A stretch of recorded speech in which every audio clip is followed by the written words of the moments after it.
This video is about anaerobic respiration and fermentation. It's the last video in this series about cellular respiration, which is part of this series that's reviewing all of AP Biology. Compare aerobic and anaerobic respiration. What is fermentation and why does it occur? Compare and contrast alcohol and lactic acid fermentation. I'm Mr. W from learn-biology.com, where we believe that interaction and feedback is what leads to deep, substantial learning. We're so sure of that we provide a money-back guarantee that comes with your subscription. Compare aerobic and anaerobic respiration. Aerobic respiration, oxygen is required. It involves essentially the whole shebang of respiration that we've talked about, glycolysis, plus the link reaction, plus the Krebs cycle, plus the electron transport chain, generate a lot of ATP, 32 ATPs approximately for every molecule of glucose that enters the cycle.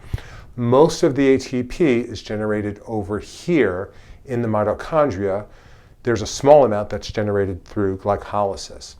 Anaerobic respiration occurs when oxygen is lacking or insufficient, or I should add, when the organism doesn't have the enzymes to do aerobic respiration. Glycolysis is really the key part of anaerobic respiration. So it involves glycolysis followed by fermentation, and it generates a total of 2 ATPs, and it occurs entirely in the cytoplasm. The mitochondria are not involved. What is fermentation and why does it occur? Fermentation is glycolysis that's followed by reactions that regenerate NAD+. So here we have one form of fermentation. It's called alcohol fermentation. Here we have lactic acid fermentation. But the key thing is that they produce NAD+. That's kind of the opposite of what glycolysis does. Why does fermentation happen? It's because if you're an aerobic organism, but you need to keep on moving and there's not enough oxygen available because you're working so hard, then you can continue to get 2 ATPs per every glucose. And that sure isn't as good as 32 or more that you get from aerobic respiration, but at that moment you just can't do it. Glycolysis, however, can only create those 2 ATPs if NAD+ is available. It's a substrate for one of the reactions of glycolysis. So 2 ATP are better than none, and that's why animals like us that do lactic acid fermentation perform it when oxygen is unavailable. At learn-biology.com, we understand why students struggle with AP Bio. It's a hard course, but we have a plan for your success. Go to learn-biology.com, sign up for a free trial, and complete our interactive tutorials and interactive AP Bio exam reviews. We guarantee you a 4 or a 5 on the AP Bio exam. See you on learn-biology.com. Compare and contrast alcohol and lactic acid fermentation. Alcohol fermentation, really what we're talking about is ethanol fermentation, because there are other alcohol fermentations, occurs in yeast. When you're baking bread and you use yeast, you're doing an alcohol fermentation.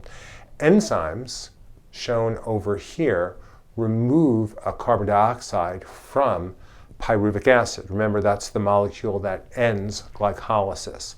That produces acetaldehyde, and acetaldehyde is then, by other enzymes, reduced to ethanol. Well, reduction is gain of electrons. Something has to lose electrons, and NADH is oxidized to NAD+. That allows glycolysis to continue. Interesting and fun fact, this CO2 that makes up the bubbles in beer, which come about through an alcohol fermentation, that also makes up the bubbles that cause bread to be spongy and have its spongy form.